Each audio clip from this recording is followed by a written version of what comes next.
What's the leading cause of death in lesbians? Hairballs.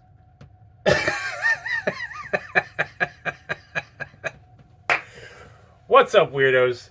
Scott here. Thanks again for visiting the channel. As always, I appreciate it. If this is your first time at the channel, thank you so much for watching. I hope you enjoy the content. And today, ladies and gentlemen, boys and girls, cats and kittens, we've got a very exciting unboxing for you guys today. Excuse me. I have been trying to get a hold of this knife since it came out a few months ago. I was not able to get in on the drop. This is a limited edition knife, so it sold out eventually, and I wasn't able to purchase it. But I was able to find it on the secondary market for actually a better price. So I'm pretty excited about it. Let's go ahead and get into this guy. Let's do it up, y'all. This package is going to be very difficult to open. Lots and lots of tape. And today I am using my VBR, my Varga Biriot with M390 blade and snake pattern carbon fiber, I guess he calls it. I'm not sure exactly what he calls the carbon fiber, but it's some kind of snake pattern carbon fiber. Very nice knife. I like it a lot. Let's start with this part here. Make a little cut there. This part here. Make a little cut there. And we got to turn it. Sorry, guys. Going as quick as I can here without cutting my hand. Almost there. 2 more cuts. 1. And this should be the last one. Almost there. Okie dokie artichoke.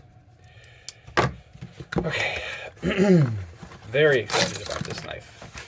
Alright, you can see that it's a wee knife.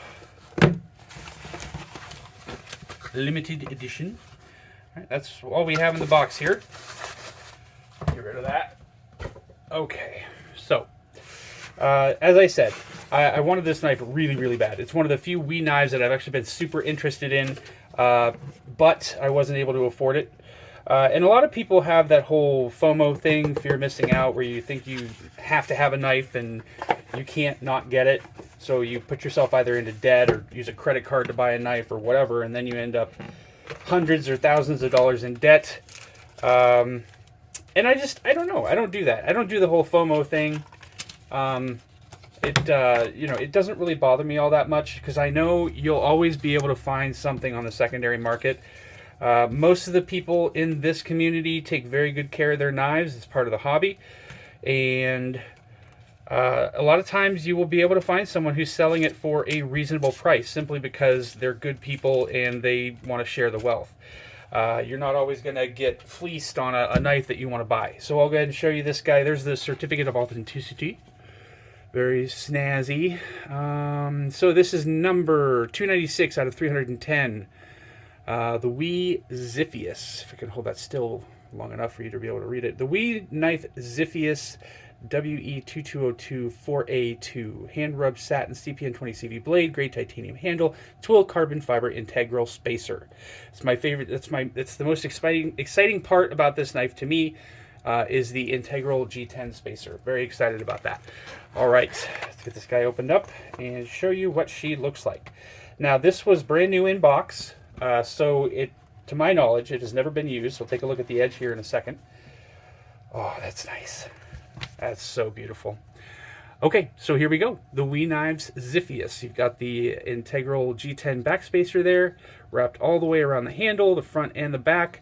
You've also got quite a bit of milling with some special colorization in there. I don't know if that's anodizing. It looks like anodizing to me, but I'm not sure how they would do that. You've also got a flame anodized pivot collar on both sides of the knife. As you saw earlier, a titanium milled pocket clip, a set of milled titanium scales, and the G10 backspacer wrapped around. This is a flipper operated knife, but you can also use the thumb studs, and it's a button lock. Another one of my favorite parts about this knife is the fact that it's a button lock, and according to Metal Complex, one of the best button locks that we has come out with, or at all. I think he said that this is probably one of the best made button locks he's ever handled. So very excited about that, and we're going to show you the braid. God, I love that blade. It's so beautiful. I mean, you just want to stab somebody with it. You know what I mean? Nice big finger choil. Plenty of milling on the handle, contoured, nice, and just everything about this knife looked great to me. I'm really excited about this knife. Nice little landing, or nice little area here for your thumb when you've choked up on it. And even when you're not choked up, you can still get your thumb right into that little area there. There is no billboarding on the blade at all. It's completely sterile, which is fantastic. See if I can give you guys a close-up here. Cover up all that matte so that it doesn't want to go out of focus. So you've got a hand rub satin blade, which I'm not a huge fan of satin, but I think this looks absolutely gorgeous. The button there is just I believe an aluminum button, maybe titanium, but I doubt it. A little bit of jimping there on the flipper tab, a little bit of jimping there up on the blade. And then, like I said, you've got that anodization on the side there with those blue lines. Really think that's just absolutely gorgeous. The twill carbon fiber looks really nice. I don't see any voids or anything like that. Looks like the milling was done very well on this guy. Looks like you've got T8s for the body screws. I'm going to go with T10. No, that's a T8 too on the pivot there. T8 on the other side. Everything looks like it is T8, so that's great. Fits great in the hand, very ergonomically comfortable. I really enjoy the way this feels in my hand. Obviously, I'm going to carry this for a while and use it and see how it performs, and then I'll do the full comprehensive review on this guy. But first impressions, I'm blown away by this guy. I love the blade on this knife. Absolutely love it. It's such a nice blade. See how the action goes. Oh, yeah, that's nice. Yeah, that is very crisp. Very crisp detent and action there. Falls down just fine. It's not guillotine, but it's definitely falls shut. It does bounce a little bit when you get it all the way down into the stop pin. But you can do it without it bouncing if you pay attention to what you're doing. I don't know if you can reverse flick this or not. Yep, you can reverse flick it. And we'll show you with the thumb stud. Boom. Yeah, that's great. This is absolutely amazing. I like the jimping up on the spine of the blade, and I like the fact that they brought the blade down a little bit to make room for your thumb, so that you're not quite up quite so high. And this is just a perfect forward finger choil for me with my big ass fingers. That fits in there just fine, not too close to the blade, so that's good. Let's check centering on this guy. Perfectly centered. Yeah, perfectly centered. Looks good. The thumb studs are pretty good. Not too aggressive, not too sharp, and not too long. I think those are really nice. What else can I tell you about this guy? You've got a flat on the top of the blade and a swedge on the spine. I think that goes all the way down to the tip, pretty close to the tip. Just the tip, just for a second. Yeah, this is fantastic. I absolutely love this knife.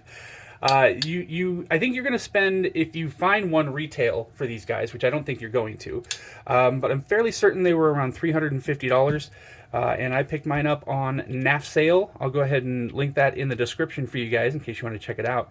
And I picked this up for $250, so $100 off isn't too bad. I might be wrong on the price. I'm going to double check that when I get done with the video. I probably should have done that before I started the video, but I didn't. So, but yeah, I don't have a lot of Warnies, and I'm an absolute slut for WARNCLIFFE blades. I love WARNCLIFFE blades. They're probably my favorite blade shape, especially this kind, because it kind of almost looks like a little bit of a sheep's foot blade.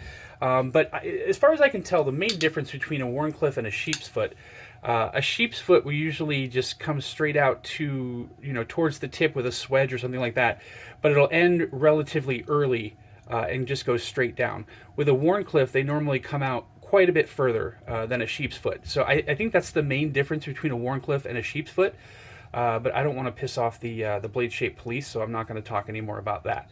I think that's it for this video tonight, guys. I hope you enjoyed it, and I hope you enjoyed looking at this knife. If anybody is interested, I will link what I can down in the description, but as I said, this is not available currently as far as I can tell.